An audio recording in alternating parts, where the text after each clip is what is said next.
Bonjour à tous, ici le juge Andrew Napolitano pour Judging Freedom. Aujourd'hui, nous sommes le mardi 9 septembre 2025. Le colonel Douglas McGregor nous rejoint maintenant. Colonel McGregor, merci beaucoup. J'aimerais entrer directement dans les événements internationaux récents. L'armée israélienne affirme avoir réussi à assassiner des dirigeants du Hamas qui se préparaient à participer à des négociations avec des négociateurs israéliens à Doha. L'Arabie saoudite rapporte que la direction du Hamas a échappé à l'assassinat. Le Premier ministre Netanyahou dit que c'était une opération israélienne, un processus israélien et rien d'autre. N'est-il pas probable que les États-Unis aient eu une implication, soit active, soit passive? Oui, je pense qu'il faut comprendre que les Israéliens sont habitués à agir en toute impunité, en partant du principe qu'ils bénéficient d'un soutien total inconditionnel de Washington pour tout ce qu'ils veulent entreprendre. Et cela est vrai, sans aucun doute, depuis 3 ans. Donc je suis certain qu'ils ont sûrement informé quelqu'un, quelque part. J'imagine que la CIA était au courant, que cela a été transmis ou non en temps réel, au secrétaire à la Défense ou au président. Nous n'avons aucun moyen de le savoir. Mais franchement, ils n'ont pas eu à demander l'autorisation des États-Unis depuis 3 ans, que ce soit sous Biden ou sous Trump. Les deux présidents ont dit « tout ce que vous voulez, vous l'obtenez ». Donc je ne suis pas surpris. Je suis simplement déçu qu'ils aient tué davantage de négociateurs. Cela semble être la marque de fabrique du régime de Bibi Netanyahou. Tuer l'équipe de négociation avant qu'elle n'ait la moindre chance de se présenter et de négocier. Cela pourrait aussi être la marque de fabrique de la présidence de Donald Trump. Comme vous vous en souvenez sûrement, les négociateurs iraniens se préparaient à discuter avec les États-Unis du niveau d'enrichissement nucléaire. Les Israéliens ont attaqué et les Américains ont attaqué. Maintenant, il semble que dans au moins une version de cette histoire, les Israéliens et les Américains aient attiré le Hamas dans l'illusion que des négociations auraient lieu uniquement pour les faire tuer dans un quartier résidentiel d'un pays neutre. Oui, à quel point cela viole-t-il le droit international? Les Israéliens vous diront que personne au Moyen-Orient n'est neutre, que tout le monde est effectivement leur ennemi et doit être surveillé attentivement. C'est la base de leur stratégie de balkanisation. Transformer la région en un chaos dépourvu de structure et incapable de se redresser. Donc, je ne pense pas que nous devrions être surpris par cela. Mais voici quelque chose que nous devons tous considérer attentivement. Le président Trump n'a pas de conseiller à la sécurité nationale en ce moment. Rappelez-vous qu'il a simplement confié cette tâche au secrétaire d'État Rubio. Le secrétaire d'État Rubio est, d'après les rumeurs, l'homme derrière l'intervention proposée contre le Venezuela. Cela semble être en haut de sa liste de cibles prioritaires. Je ne sais pas ce qu'il savait, mais normalement, un conseiller à la sécurité nationale serait l'une des premières personnes informées de cette intention. Dans ces circonstances, ce conseiller entrerait dans le bureau ovale et dirait « Monsieur, voici quelque chose dont vous devez être conscient. Vous pourriez vouloir intervenir pour empêcher cela. Étant donné qu'il s'agit du territoire national souverain d'un État qui n'est pas hostile envers nous, qui est en réalité ami avec les États-Unis, et que cela pourrait précipiter des crises sur lesquelles nous aurions peu de contrôle dans la région. Mais il n'y a pas de conseiller à la sécurité nationale prêt à entrer et à dire cela au président. Et les personnes qui travaillent au Conseil de sécurité nationale sont presque toutes, universellement, d'orientation sioniste. Beaucoup d'entre elles ont la double nationalité. Donc, je ne sais pas vers qui le président Trump pourrait se tourner pour obtenir une évaluation objective. Et je doute sérieusement que le secrétaire Exet ait été profondément impliqué dans tout cela. Voici ce qu'a déclaré le Premier ministre Netanyahou. L'action d'aujourd'hui contre les principaux chefs terroristes du Hamas a été une opération israélienne totalement indépendante. Israël l'a initiée, Israël l'a menée, et Israël en assume l'entière responsabilité. Cela date d'il y a seulement 1 heure, heure de l'Est, aux États-Unis. N'est-il pas vrai que les États-Unis contrôlent l'espace aérien du Qatar? Nous avons sûrement une visibilité dessus et un contrôle de facto est hautement probable. Mais rien de tel ne pourrait se produire sans que nous nous en rendions compte très rapidement. Je pense que cette déclaration du Premier ministre Netanyahou est conçue pour protéger Donald Trump, pour lui éviter d'avoir à assumer une quelconque responsabilité qui serait transférée à Washington. Mais la vérité, c'est que rien ne se passe là-bas avec les Israéliens sans notre soutien inconditionnel. Donc vous savez, il peut bien en assumer l'entière responsabilité, mais c'est la même chose que de dire « nous n'avons rien à voir avec ce qui se passe à Gaza », alors que nous fournissons tout le soutien que les Israéliens souhaitent pour l'opération. Ce qui signifie que c'est exactement la même chose, non?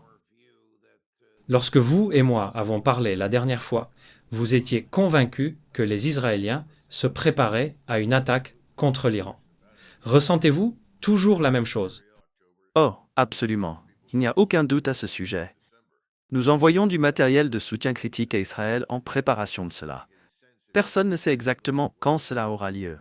Je pensais, probablement avant la fin septembre ou au début d'octobre. La plupart des gens disent sûrement pas plus tard que décembre. Donc, nous avons une fenêtre. La question est-ce que cela a du sens si vous êtes un Israélien en regardant ce qui se passe sur le terrain en Iran? Parce que les défenses aériennes intégrées iraniennes s'améliorent considérablement. Ils disposent également de beaucoup de nouveaux matériels. Si quelque chose doit être dit, c'est que l'Iran sera beaucoup plus redoutable cette fois-ci qu'il ne l'a jamais été auparavant. Mais nous observons aussi beaucoup d'activités à Dimona, le site de développement nucléaire à l'intérieur d'Israël. Il est probable que les Israéliens prévoient l'utilisation d'une sorte d'arme nucléaire. Qui sait? Tout est possible. Voici maintenant une déclaration du ministre des Affaires étrangères du Qatar. L'État du Qatar condamne fermement l'attaque lâche d'Israël qui a visé des immeubles résidentiels abritant plusieurs membres du bureau politique du Hamas dans la capitale qatari, Doha. Cette agression criminelle constitue une violation flagrante de toutes les lois et normes internationales et représente une menace grave pour la sécurité et la sûreté des Qataris ainsi que des résidents du Qatar. Le ministère affirme que les forces de sécurité, la défense civile et les autorités compétentes ont immédiatement commencé à gérer l'incident et à prendre les mesures nécessaires pour en contenir les répercussions et assurer la sécurité des habitants des zones environnantes. Alors que l'État du Qatar condamne fermement cette attaque, il confirme qu'il ne tolérera pas le comportement imprudent d'Israël, ni la perturbation continue de la sécurité régionale, ni aucun acte visant sa sécurité et sa souveraineté.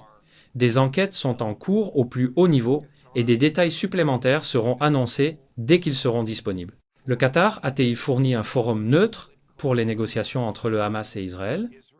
Cela dépend de votre définition de neutre. Les familles Kushner et Trump ont des intérêts financiers considérables au Qatar. Je pense que M. Witov en fait sûrement partie d'une certaine manière. Je ne sais pas si je qualifierais le Qatar de totalement neutre. Je pense que le Qatar est comme la plupart des États de la péninsule arabique.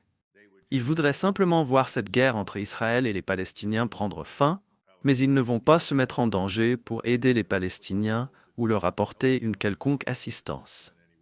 Alors, sont-ils neutres? Disons-le ainsi, ils ne sont pas nécessairement hostiles au Hamas, et certainement pas hostiles aux Palestiniens. Mais je ne pense pas que je les qualifierais de complètement neutres. Maintenant, cet incident, s'il a impliqué la mort d'un certain nombre de personnes, eh bien, nous ne savons pas quelles ont été les victimes. Nous ne savons pas combien de personnes ont été tuées. Nous ne savons pas exactement ce qui est arrivé à l'équipe de négociation. Il y a des rapports contradictoires. Mais cela pourrait certainement avoir un impact très négatif sur nos relations avec le Qatar. Il est possible que nous ne puissions plus y aller à l'avenir. Nous devrons sûrement trouver un autre endroit. Mais je ne pense pas que quelqu'un soit complètement surpris. Les Israéliens sont simplement plus effrontés que jamais, parce qu'il n'y a personne, nulle part, pour faire appliquer le droit international sous quelque forme que ce soit. Bien que Poutine ait récemment fait un certain nombre de déclarations indiquant que, selon ce que les Israéliens feront à l'avenir vis-à-vis de l'Iran et d'autres pays de la région, les Russes pourraient être prêts à intervenir militairement. Nous n'en savons rien. Passons à l'Ukraine. À quel point est-on proche de la fin de l'opération militaire spéciale? Soit parce que les Russes auront atteint leurs objectifs militaires, soit parce que l'armée ukrainienne n'existera plus en tant que force combattante. Vous savez, c'était une question très importante. Et je pense que les Russes sont proches de terminer le travail. Mais ils observent d'autres développements. Rappelez-vous, c'est vraiment notre guerre. Nous l'avons commencée. Et je parle de l'administration Biden. Le président Trump, au lieu d'y mettre fin, y met maintenant les bouchées doubles. Ses commentaires les plus récents sur les sanctions, ainsi que ceux de son secrétaire au Trésor, Janet Yellen, sont très troublants. Car Janet Yellen reprend maintenant les discours que nous entendons depuis 3 ans. Que grâce à cette nouvelle série de sanctions, si nous pouvons discipliner nos alliés et amis pour qu'ils nous rejoignent, nous provoquerons finalement l'effondrement de l'économie russe. Eh bien, je ne pense pas que cela va arriver. Mais si vous êtes un Russe assis à Moscou dans le cercle rapproché du président Poutine, vous devez conclure qu'il n'y a pas seulement eu aucun changement de la part du président Trump, mais que cela pourrait en réalité être pire que ce à quoi vous faisiez face auparavant. Cela influence sans aucun doute leurs décisions. Et pour l'instant, ils n'ont aucune certitude que qui que ce soit va intervenir. Maintenant, la bonne nouvelle pour les Russes, soyons francs à ce sujet, est que les gouvernements mondialistes dans des pays comme l'Allemagne, la France et l'Angleterre ou la Grande-Bretagne s'effondrent pour toute une série de raisons. Et les mondialistes, qui portent une grande responsabilité dans cette crise migratoire dramatique, vont être chassés du pouvoir. La question n'est pas de savoir si, mais quand. Nous voyons Olaf Scholz prendre des mesures draconiennes pour essayer de réprimer et d'anéantir l'alternative pour l'Allemagne. Je pense que ça va très mal se retourner contre lui. Et puis, vous avez M. Macron, il en est maintenant à son, 5e ou 6e Premier ministre. S'il essaye d'empêcher la droite nationaliste de prendre le pouvoir en France, il pourrait bien être renversé. Et bien sûr, Keir Starmer, nous savons où il en est, et son économie, comme celle des autres, n'est pas seulement mauvaise, elle est en plein effondrement.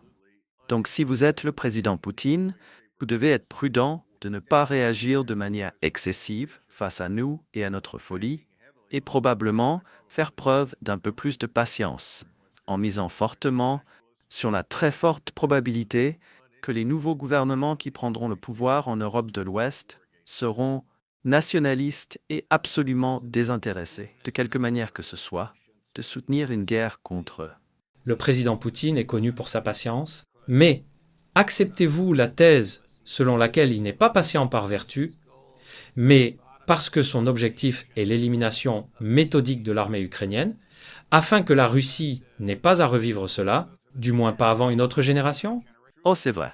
Mais souvenez-vous, il a énormément bénéficié de notre influence sur les opérations militaires en Ukraine. Rappelez-vous, les Américains et nos alliés britanniques, les officiers supérieurs de ces deux armées et de ces forces aériennes, ont exercé une énorme influence sur ce que fait l'armée ukrainienne. Nous avons des quartiers généraux en Allemagne qui fonctionnent 24 heures sur 24, 7 jours sur 7, pour tenter de diriger les opérations ukrainiennes. Et nous avons fait un travail remarquable pour accommoder les intérêts russes. Et ce que je veux dire par là, c'est que nous avons envoyé les Ukrainiens dans les mâchoires des défenses stratégiques russes en Ukraine orientale. Un argument à faire valoir que le résultat final est désormais certain. Pourquoi faudrait-il encore que remplissez le vide? Vous pouvez le dire mieux que moi, des milliers de jeunes Ukrainiens meurent avant que l'inévitable n'arrive. Je pense que c'est exactement ce qui est en cours. Bien que, vous savez, nous avons vu que 13 000 hommes ukrainiens âgés de 18 à 25 ans, il y a un peu plus d'une semaine, ont été soudainement libérés et autorisés à franchir la frontière de l'Ukraine vers la Pologne, ce qui était un développement plutôt étrange. Mais maintenant, nous voyons aussi émerger des colonies dans le sud de l'Ukraine, des endroits où la population a été soit vidée, soit est très très faible. Et nous voyons un grand nombre de Juifs s'installer dans de nouvelles communautés. En fait, nous avons vu quelque chose sur Internet qui parle de l'apparition d'une police autour d'une communauté dans le sud de l'Ukraine, vêtue d'uniformes de police de style américain, empêchant toute personne non juive d'entrer dans la zone. Et les personnes qui voulaient y entrer étaient des Américains, mais évidemment des chrétiens. Ils ont été arrêtés, refoulés et renvoyés.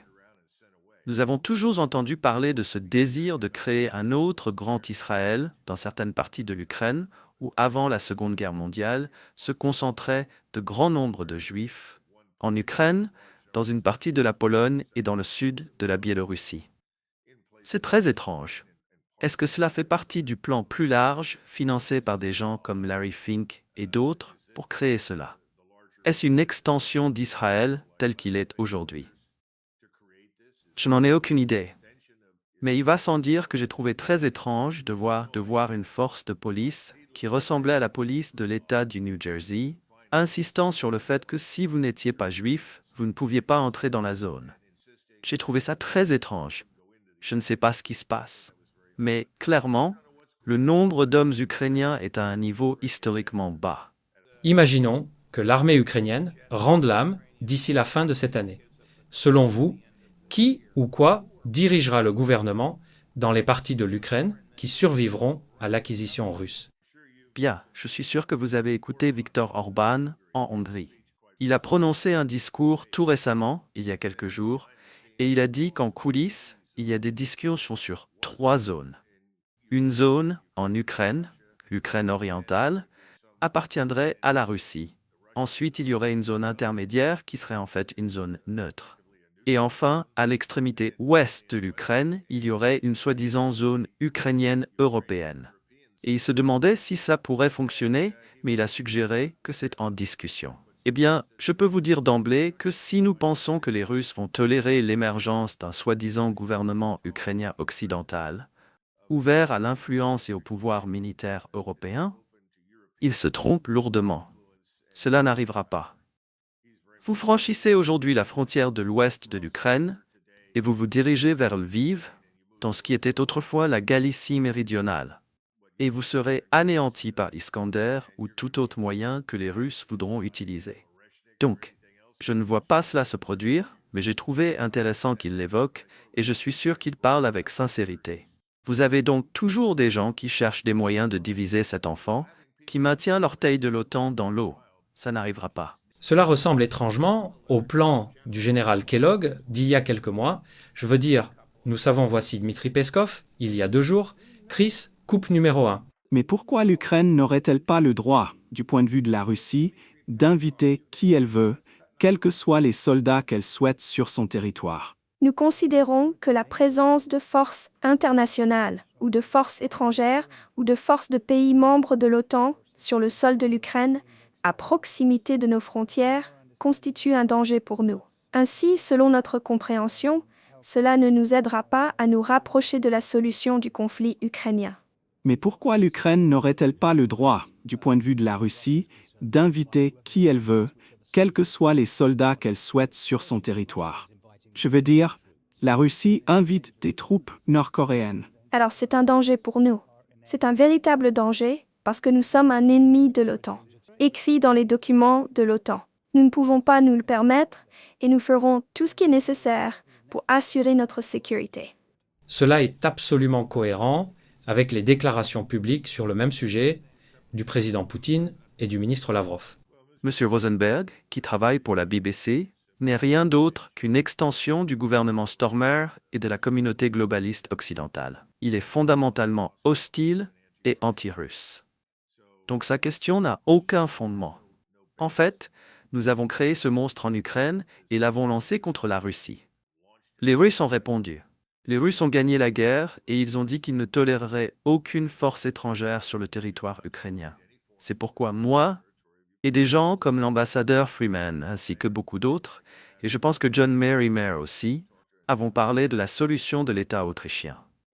Et il n'y a aucune volonté en Occident d'accepter cela. Parce que dans leur esprit, c'est une défaite. Et ça l'est.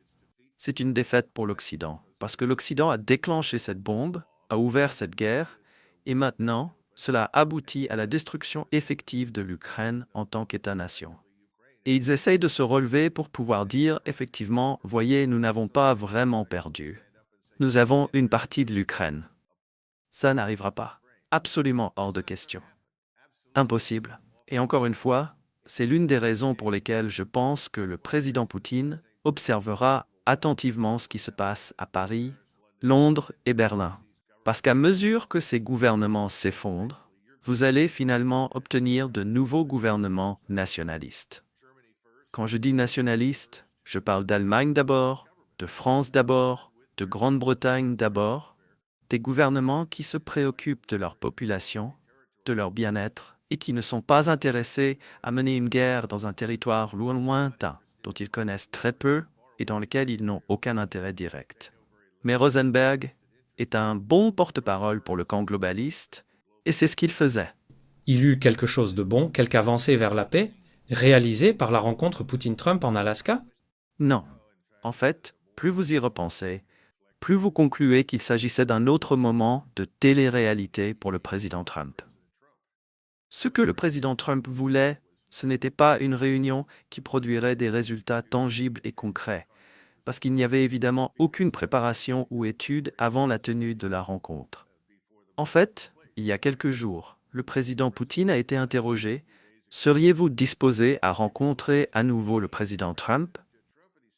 Et il a répondu « Eh bien, bien sûr, nous n'avons jamais rejeté aucune demande de rencontre. » Il a dit « Cependant, nous préférerions que les questions soient soigneusement étudiées, que l'équipe vienne préparée avec quelques propositions après avoir lu les nôtres et compris notre position, afin que nous puissions sortir de la réunion avec une sorte de solution concrète, ou au moins une étape dans cette direction. »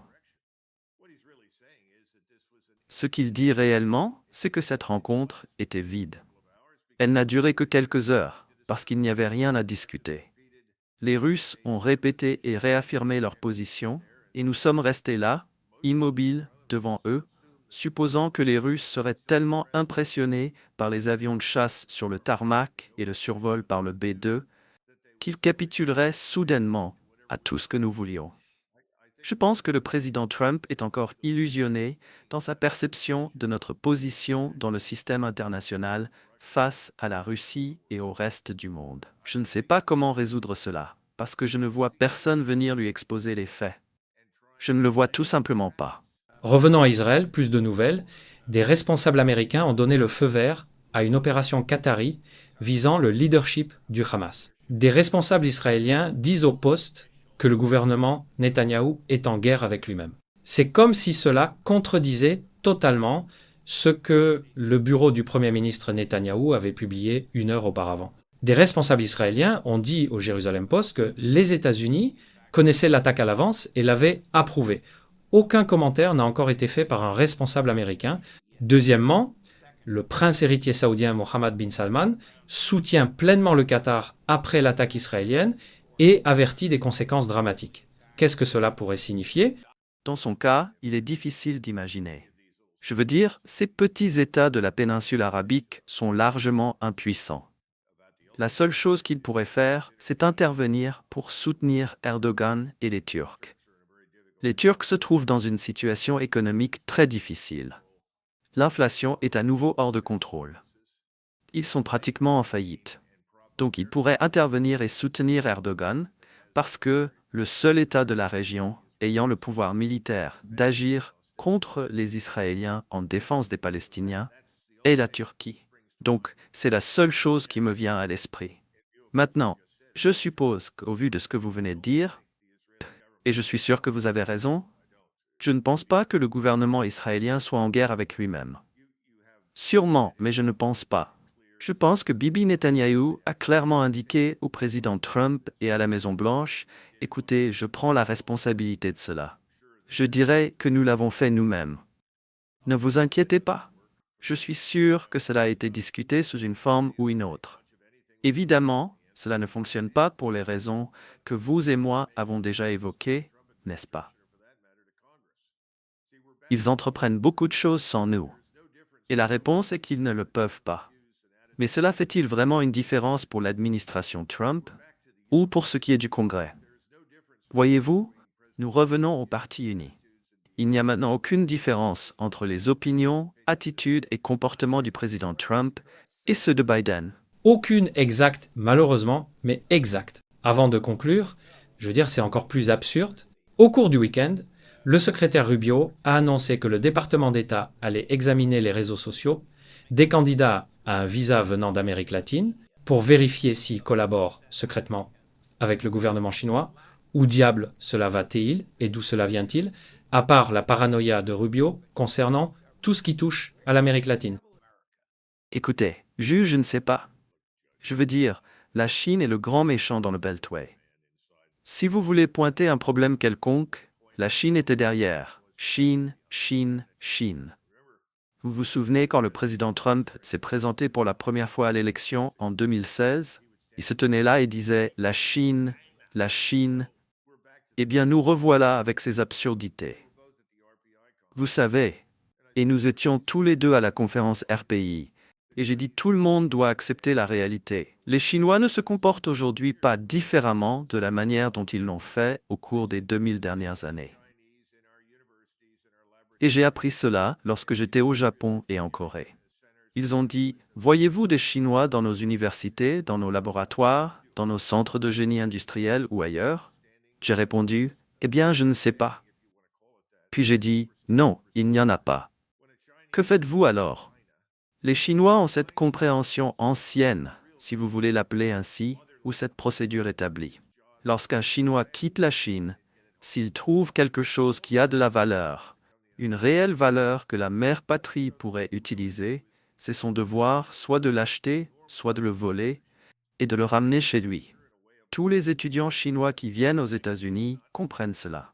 Donc, le véritable problème n'est pas que nous traitons de l'espionnage classique.